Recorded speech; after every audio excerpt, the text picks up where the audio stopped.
Oi, gente, boa tarde, tudo bem com vocês?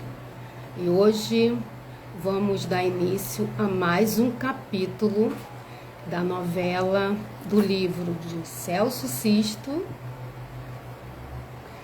que é Procissão Noturna. Né? E como é que vocês estão? Como é que foi de carnaval, feriado? Hein? Vamos ver quem tá entrando. Vamos, gente. Vamos dar arroba para todo mundo entrar para poder assistir a novela, gente. Vamos lá? Vamos? Como é que vocês estão? Como é que passaram de carnaval? Passaram bem o carnaval? Né? Fiz muita coisa, né? Muita coisa que eu falo assim, mais ou menos, né, gente? Descansei bastante. Tô aqui esperando todo mundo dar arroba, chamar seus amigos. Vem, gente. Vamos lá. Que hoje é o quarto e último capítulo da nossa novela, tá bom? Vamos ver se eu consigo. Vou chamar uma pessoa maravilhosa. Vamos ver se ela consegue entrar. Depois tem mais duas pessoas também que vão Oi, conseguir. Oi? Olha quem chegou, gente. tudo Olha bom? quem Como é que você chegou. tá? Quem chegou aí, Rayane. Oi, Rayane, tudo bem, meu amor? Tudo? Como é que você foi de carnaval? Tudo bem, passei em casa. Passou? Ah, eu também, descansando bastante. Quer dizer, eu não descansei não, né? Porque meus afilhados veio me visitar. Quem? Meus afilhados, É mesmo? Caramba, que legal. eles pingam de Então, gente, estão correndo tudo, Rose. Nem parece então que vai... você se divertiu bastante com eles, né? Tenho ser. certeza que sim. E aí, vocês estão preparados para mais um capítulo, que é o último capítulo da novela do livro de Celso Sisto, que é A Procissão Noturna. Gente, esse livro é maravilhoso. E aí, vamos dar roupa para os amigos, vamos chamar, e a gente pode começar, né, Rai? Vamos começar? Mas antes eu chamo as Eu uma meninas. cena aqui, ó, do meu lado. Oi? Eu vou chamar mais alguém, tá, gente? Para participar junto com a gente. Vamos ver quem eu vou chamar. Já chamei alguém. Vamos ver se ela vai entrar. Tem uma. Karine já entrou, gente. Oi, Karine. Tudo bem, amor? Tudo? Vamos ver se a Mari. A Mari, tô vendo, tô tentando chamar a Mari. Oi, Mari, vai entrar já já. Mari vai entrar. Não tô ouvindo você, Rayane. Vamos colocar a roupa nos amigos, pessoal. Isso, olha, oi, Mari, linda, tudo Oi, bem? gente, tudo Gente, bem? chegaram duas meninas super poderosas, lindas. Tirando eu e Rayane também, né? Claro. Né? É. Então, olha só, a gente vai começar. Eu vou falar um pouco, né, da história passada, né, que foi O Estranho Cavaleiro, né? De que, qual a visão do autor em relação a esse conto? Né, por que, que ele escreveu, ou qual a ideia que ele teve. Né? Então, eu vou dar um spoiler mais ou menos do que a ideia que ele teve relacionada a esse conto, que foi do capítulo passado, do terceiro capítulo, que foi O Estranho Cavaleiro. Ele apresenta um forasteiro ele apresenta um forasteiro mudo, imóvel, que, sem nada fazer, desorganiza por completo a vida de uma comunidade. Celso Sisto constrói o conto não sobre o cavaleiro, mas sobre o olhar que o persegue. Cada morador projeta nele seus próprios medos. Alma penada, castigo divino, demônio. Como o cavaleiro não fala, jamais se confirma ou desmente qualquer versão. A ausência de voz não é lacuna, mas estratégia. O vazio que ele ocupa revela que a comunidade esconde de si mesma a intolerância, a superstição, a necessidade de convencer o diferente em ameaça. Celso Sisto encerra o conto sem explicação. O mistério permanece intacto, transferido do cavaleiro para o leitor, mais do que uma história sobre um ser estranho. É uma narrativa sobre o estranhamento como mecanismo social de exclusão. E aí, gente? Fica por conta de vocês. Agora, da maneira que ele escreveu esse conto, ele deixou a gente ficar no imaginário. A gente imagina, e é isso. Espero que vocês tenham gostado. Agora eu vou passar a bola para a Rai. Vamos lá, Rai. Rose, tenho certeza que semana passada teve gente que não assistiu o capítulo. E tem gente Será? que nem lembra o que aconteceu. É verdade. Então, eu vou trazer um resumo da história da semana passada, o Estranho Cavaleiro. Bom, o Estranho Cavaleiro fala sobre dois personagens principais, que é Demócrito e Sigisbino, que são amigos corajosos. Eles são acostumados a enfrentar todo tipo de perigo. E durante uma parada em um armazém, ele ouve um boato sobre um tesouro enterrado na Cachoeira das Almas. Movidos pela curiosidade e valentia, os amigos decidem ir atrás do tesouro. Ao chegar ao local, o tempo muda bruscamente. O dia, claro, dá lugar a uma escuridão sinistra. Eu já teria ido embora. Começam a cavar, mas enfrentam todos os tipos de eventos estranhos. Cavalos relinchando, as lanternas falham, ossos no lugar de lenha, uma chuva forte, um miado dolorido e o aparecimento de um cavaleiro com uma capa enorme e no lugar do rosto uma caveira com os olhos soltados para fora. O cavaleiro lhes faz uma proposta misteriosa. O tesouro será deles, se eles colocarem os olhos deles de volta no lugar. Aterrorizados, os dois amigos fogem. Felisbino desaparece nas águas e Demócrito enlouquece, perde até a fala. O cavaleiro, por sua vez, segue vagando, perguntando, implorando a quem quer que seja que coloque seus olhos de volta nas órbitas vazias. Parabéns, gente. Viu? A Rayane recapitulou sobre o terceiro capítulo, que foi a semana antes do carnaval. Agora a gente já voltou com tudo, né? E vamos ver agora qual é a próxima história. Qual Pessoal, será a mas história? antes, não esqueça de botar o arroba do amiguinho para ele não perder a história também. Isso, olha, gente, vamos entrando. Vamos entrando. E outra coisa, prestem atenção na história, porque depois tem perguntas, da mesma maneira das outras edições, dos outros capítulos. Respondeu, vai ganhar uma prenda do Colei, que você vai buscar quando as aulas começarem na faculdade, né, na FP, ou na tenda literária. Então, gente, presta atenção. Vamos ver quem vai ganhar dessa vez. Chuto a bola aí para Rai não, desculpa, para Mari. Oi, gente, boa tarde. Hoje eu vou contar a história, como a Rose e a Rai já falaram, da procissão noturna. Vamos lá? A procissão noturna. Pois, Senhor, esta é a história de Rubina, que morava sozinha com sua mãe num enorme casarão. Apesar de cuidar muito bem da mãe, que era velhinha e enferma, Rubina morria de medo de tudo, principalmente de ter que andar de noite pelas ruas. Sempre procurava chegar em casa antes que o sol se escondesse por completo. E se a noite estava próxima, apertava o passo para não ser surpreendida pela escuridão quando ainda se encontrava ao relento.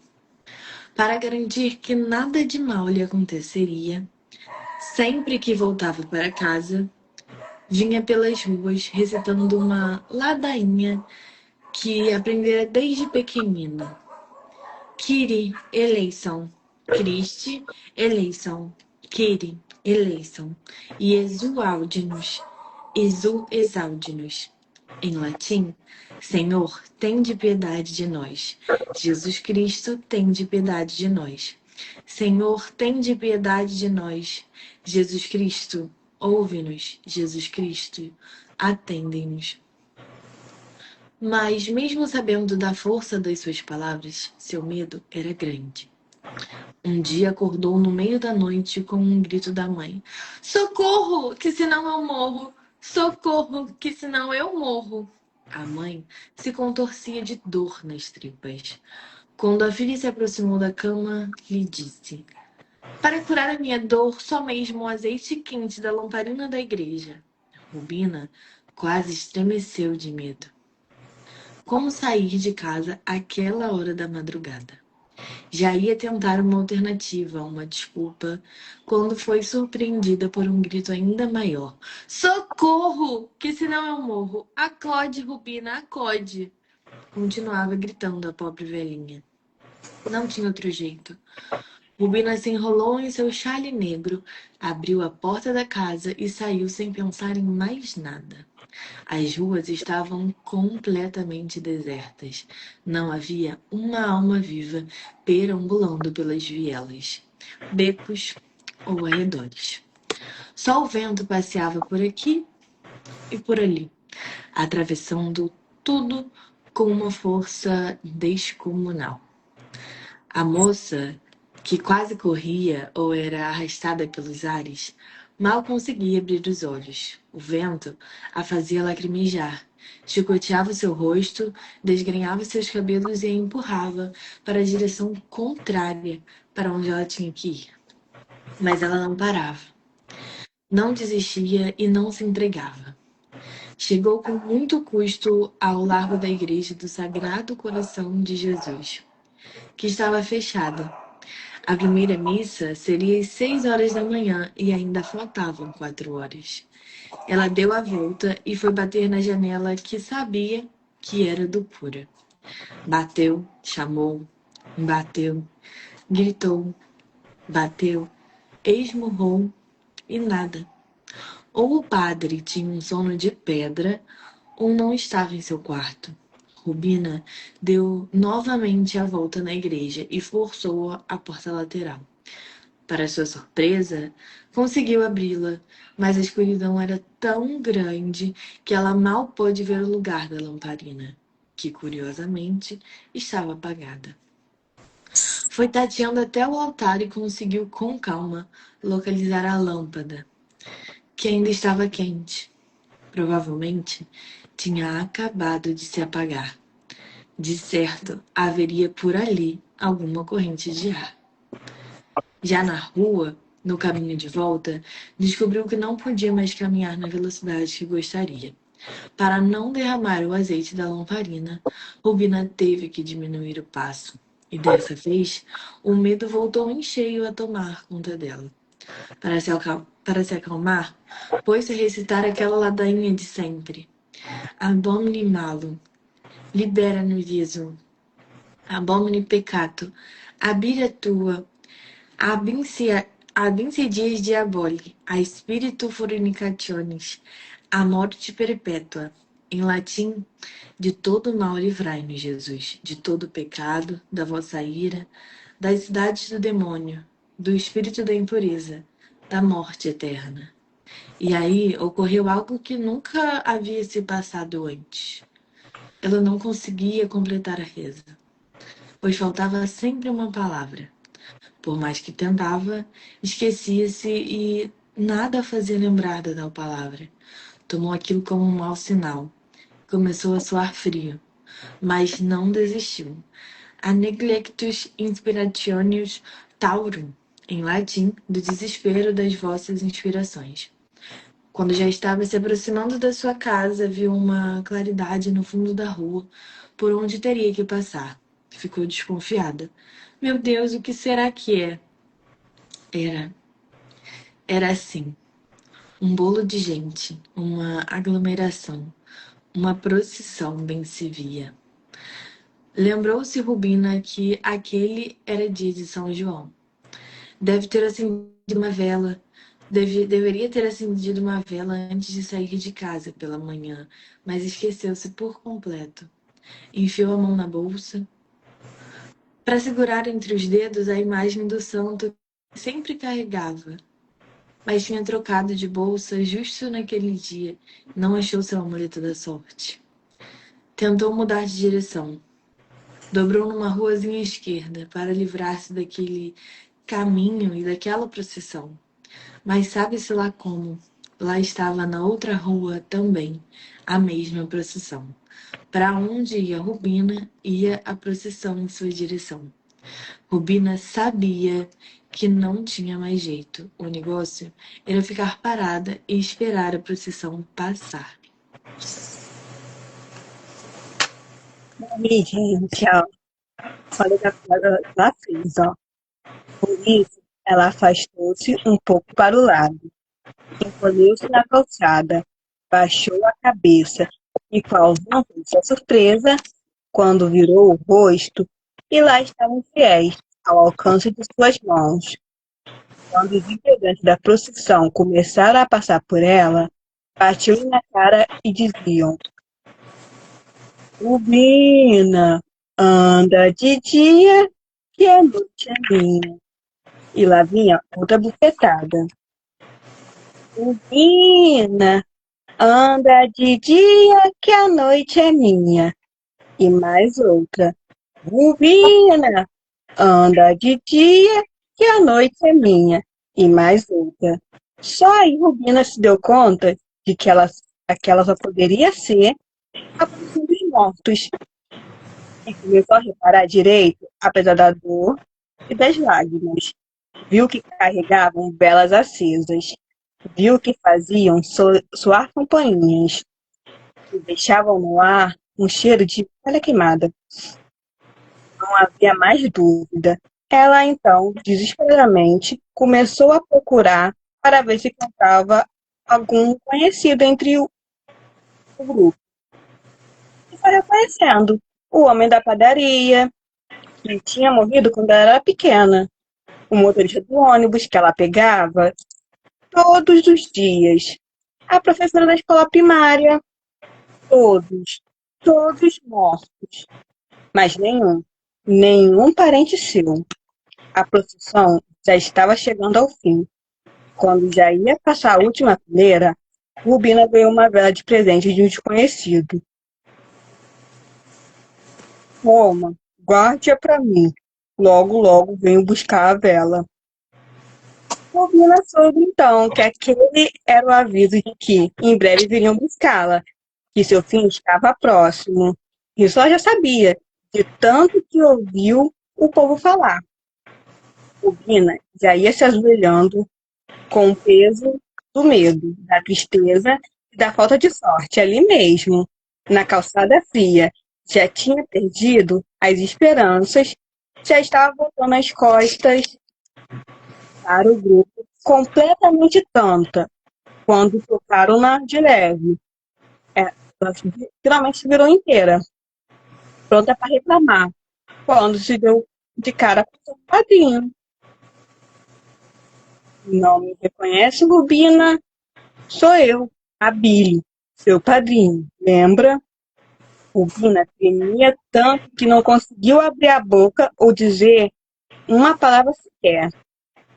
Só Billy, seu padrinho, olha, ele deu outra vela, e essa que estava apagada, não acesa como a anterior. Toma essa vela e devolve a outra, e acende esta quando chegar em casa. E lá estava esperando, dizendo: quando éramos, andávamos procurando filhos. Agora que somos mortos, andamos atrás de porcos. Rubina não soube como chegou em casa, não se lembra de nada. Sua mãezinha ficou curada. Mas no dia seguinte, Rubina estava doente. Caiu de cama, com uma febre alta. Não abaixava por nada deste mundo. E teve muitas alucinações. E gritava no meio da noite: Sai, me deixe em paz, não quero morrer. E às vezes repetia com uma voz cavernosa: Andar por todo lugar, andar até o ciclo fechar. E junto aos seus gritos, as coisas da casa também batiam. Era uma porta, uma janela, um postigem, que, para quem não sabe, é aquele quadradinho que tem na porta, que parece uma portinha pequena de vidro. É isso. As louças se chocavam sem mais nem menos. Os talheres arranhavam os pratos. Todos um som muito agudo. Um grito, um barulho, a sensação de que todas as saídas já estavam sendo fechadas. A mãe, que passou o resto da noite cuidando da moça, estava no fim de suas forças. O médico, que na manhã seguinte vieram examinar Rubina, não deu nenhuma esperança para aquela pobre mulher. Foi aí que a velha resolveu acender a vela que encontrou ao lado da cama da filha. A vela durou 7 dias. E no 7º dia, quando a vela se apagou, Rubina despertou. Estava curada. Não sabia ela que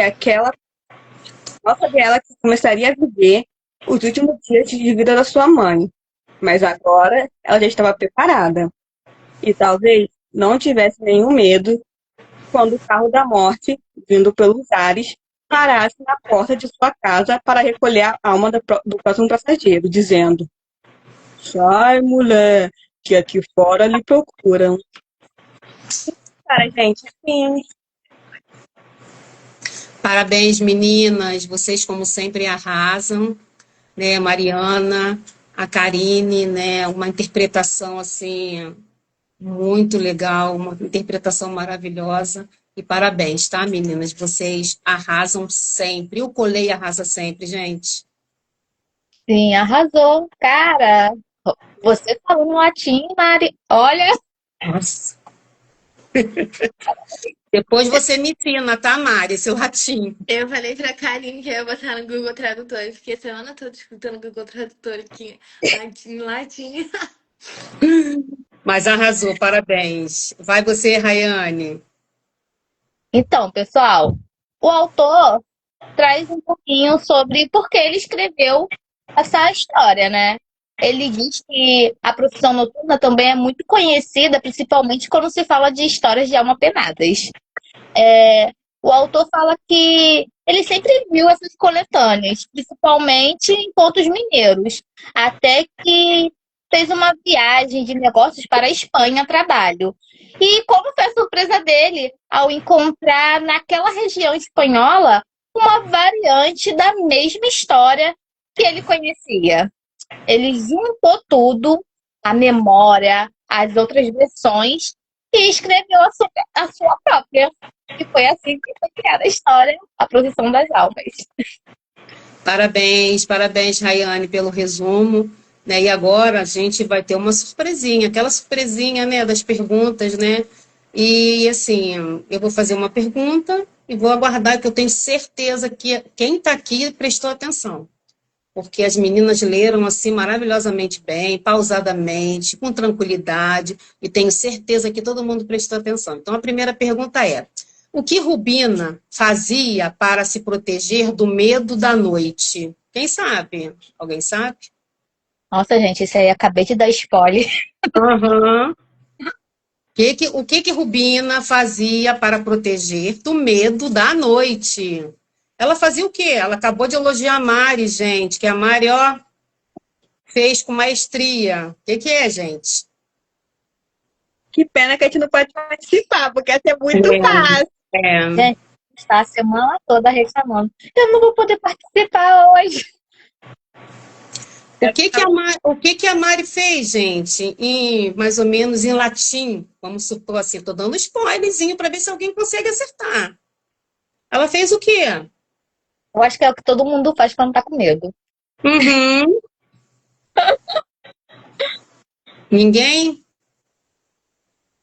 Ó, então eu vou passar para outra mais fácil, para ver se alguém consegue. A que horas seria a primeira missa na igreja? Que horas seria a primeira missa na igreja, quando o Rubina foi lá? Oi, Ih, ó, A primeira tava mais tá fácil, hein? dormindo, tá dormindo, é. Ela, antes de bater na janela, ela tinha que esperar mais horas para poder a igreja abrir a porta, gente. Quantas Para, horas? Que horas que era a primeira missa? Tira o meu tocado.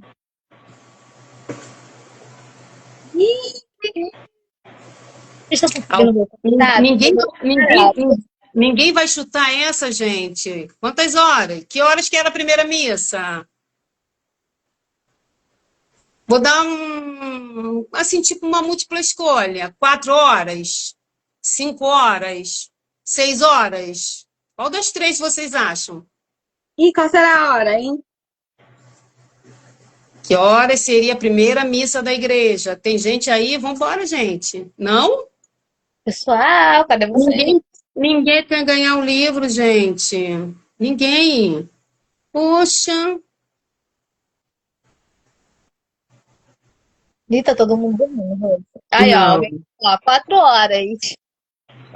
4 horas? Alguém respondeu? Quem foi que respondeu 4 horas? Tá errado, né? Isso não é 4 horas, não. Chuta aí, eu dei três. Três dicas. Quem acertar agora vai ganhar a prenda. 4, 5 ou 6 horas? Que começava a primeira missa? Rubina chegou lá 4 horas. Ela ainda ia ter que esperar. Para a missa que ia ser realizar, que ia começar 4, 5 ou 6 horas. 4 não é. Já falei que não é, não é. Tá entre 5 e 6 horas que a missa ia começar, a primeira missa. E aí?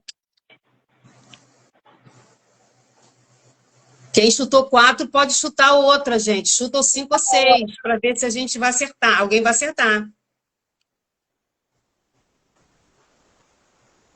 Não? Não, gente, meu Deus, tá muito fácil. Quem foi que chutou 4 horas? Alguém consegue ver aí, Rayane? Quem chutou 4 horas? Anne. Eu acho que é o meu primo tá com um nome Diferente, é. diferente. Então, vê se ele consegue chutar entre 5 e 6 horas. A gente vai... Ó, Oi? vamos chutar, vamos. Vamos lá, Bora, gente. pessoal. 5 ou 6 horas?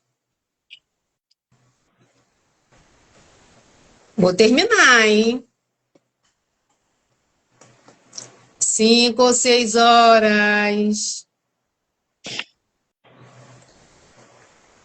Quem escrever primeiro 6 horas ganhou a prenda. Quem escrever primeiro, vou contar até 3. Quem escrever primeiro, digitar primeiro 6 horas, vai ganhar a prenda. Mas eu vou contar. Até 3. Vou começar, hein? 1, 1,5, 2. Ninguém, gente. Já respondi. 2,5 e 3. Dessa vez, ninguém quis acertar no quiz, gente. A gente vai deixar para a próxima, né? Que essa foi mais uma novela, né? Do Colei. E vão ter outras novelas, né? Com outros participantes, sempre maravilhosos. Foi um prazer estar com vocês. Nos sigam, tá? Nas redes sociais, do Colei, no Instagram. E, gente, é isso, tá? Foi um prazer estar com vocês. Muito obrigado, tá? Por estar com vocês sempre do Colei, né? E um beijo, tá? Obrigado, Mari. Obrigado, Karine. E eu tô me despedindo, mas as meninas também vão se despedir pra gente finalizar. Ó, eu já me despeço. Beijo e obrigada. Vai, vai. Posso ir? Ah, então tá bom. Tchau, gente. Um beijo. Foi um prazer estar aqui contando o último capítulo da novela junto com a Karine pra vocês. E até a próxima. Tchau, gente. Como a Mari falou, foi um prazer realmente estar aqui. Vendo a Mari destravar o latim dela, porque tá uma coisa muito difícil acontecer. Eu não consegui mesmo. E espero que vocês tenham gostado e até a próxima novela. Vou deixar a gente agora. Foi um trava-língua, Rayane, é com você, mas foi um trava-língua. Ela arrasou. Ó, beijo, meninas, até a próxima. Tchau, tchau. Tchau, pessoal. Até a próxima. Ah, e eu vou falar as palavras finais do autor, que ele deixou um recadinho pra gente no livro. Espero que o leitor sinta muito medo, que tenha vontade de largar o livro, mas que a curiosidade continue lendo até o final. Depois, se tiver pesadelos, não vale me culpar. É um grupo para assustar. Bom, boas tremedeiras, com chiliques e tremeliques, se for o caso, mas especificamente, boas leituras. E foi isso, gente. Esse é o recado do autor Celso Cis para você. Tchau, tchau, gente. Tchau.